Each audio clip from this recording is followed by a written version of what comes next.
Dobrý večer. Tak začneme takým prvým obrázkom, ako vlastne naši inžinieri zo projektu naprojektovali a postavili sídlisko Petržalka. Toto je fotografia od Ľuba Stacha zhruba z roku 1980. Petržalku začali stavať v roku 1973 a stalo sa z nej sídlisko, kde dneska žije 120 až 130 tisíc obyvateľov. Je to najväčšie sídlisko v strednej Európe a keby bolo samostatným mestom, tak je tretie najväčšie mesto na Slovensku.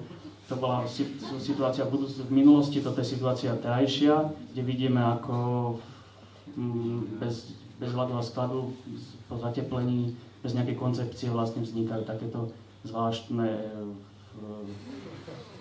abstraktné geometrické útvary. Toto je príklad toho, ako sa snažili dvaja umelci, Juraj Sapara a Jan Vančo, vyprojektovať taký panel, Ars panel, ktorým chceli vlastne ukázať, že dá sa ten panelový blok aj inak spraviť ako len taký biely.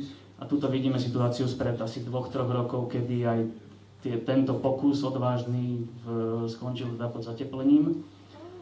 Čo sa teda od roku 2000 stalo, že takisto ako všade inde začali miznúť pod zatepleniami nielen pôvodné panely, pôvodné malby, ale aj pôvodné mozaiky a pôvodné umelecké diela, kedy napríklad túto úplne nezmyselne, lebo táto časť vlastne není súčasť domu, kde by bolo treba zatepliť, ale už vidíme túto lampu, ktorá má osvetľovať ako budúci nejaký reklamný štít, preto vlastne zaniklo mnoho takýchto mozaikov, mnoho umeleckých diel, len aby si tam predajne mohli umiestniť svoj reklamný štít. Tuto ďalšie umelecké dielo, kde som sa vlastne začal aktivizovať a začal som zisťovať, že či je to vôbec legálne.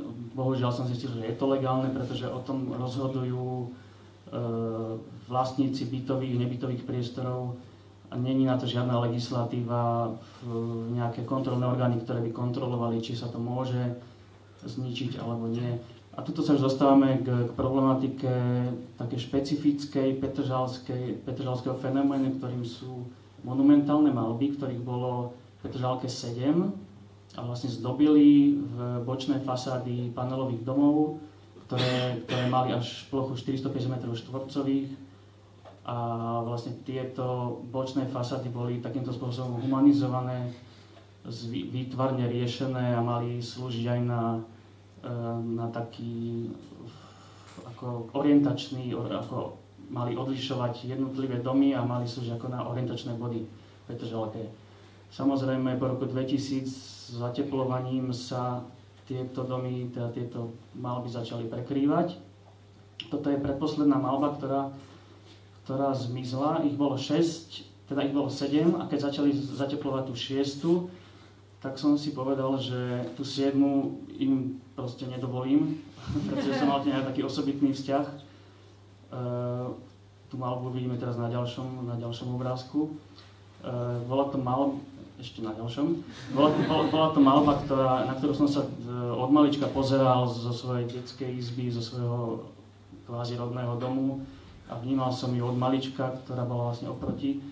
A mal som k nej taký citový vzťah a teda začal som riešiť to, aby sa tá malba proste zachránila. Tuto vidíme tých 6 ostatných, ktoré vlastne po zateplení môžete si porovnať, že ako to vyzerá teraz a ako to vyzeralo predtým. Každému je jasné, že čo je priateľnejšie. Teda toto je tá malba, ktorú odfotil môj otec asi v roku 85 alebo 86. A teda keď začali zateplovať tento dom, tak ja som spustil takú internetovú zbierku. Podarilo sa mi aj vďaka Slovenskej národnej galérii a vďaka nadácii Tatra banke zohnať peniaze, aj vďaka teda ľuďom verejnosti, ktorá prispela na tejto zbierke. Podarilo sa mi získať peniaze, aby sme tú malbu na to zateplenie, ktoré tam bolo nutné položiť, tak aby sme to vlastne obnovili. Čiže tu sa pozeráme na to, ako to dopadlo po tom zateplení. Keďže správca domu by neveril teda, že sa to podarí, tak tak ich architekt, ktorý asistoval pri tom výtvarnom doriešení, povedal, že tú veľkú plochu treba rozbiť takýmito pásmi. Čiže my sme to vlastne celé museli premalovať na bielo, keď sme chceli teda ďalšiu vrstvu naniesť. Tu sa pozeráme na Jozefa Poručina, ktorý je autorom toho pôvodného návrhu z roku 85. A tam v pozadí už polovica malby je vlastne nanesená. Skontaktoval som sa aj s realizátorom malby, s Jozefom Stanom Martonom, ktorý osobne tú malbu vtedy maloval. On je horolezec, ktorý tam vtedy bol zavesený a tú malbu realizoval a takisto aj teraz ju vlastne premaloval.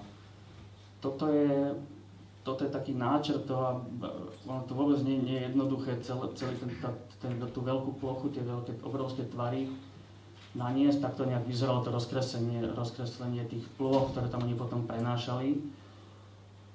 A vlastne celé sa to udialo, v lete to zateplili a do nejakého novembra my sme to vlastne takýmto spôsobom sme to tam preniesli na novo.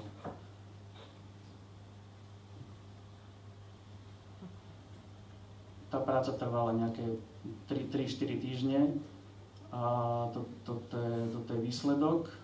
Tak toto vyzerá dneska. Ešte nás čaká ďalšie nanesenie 2 ďalších vrstiev, aby tá malba ďalších možno 30 rokov vydržala ďalej. Ďakujem za pozornosť.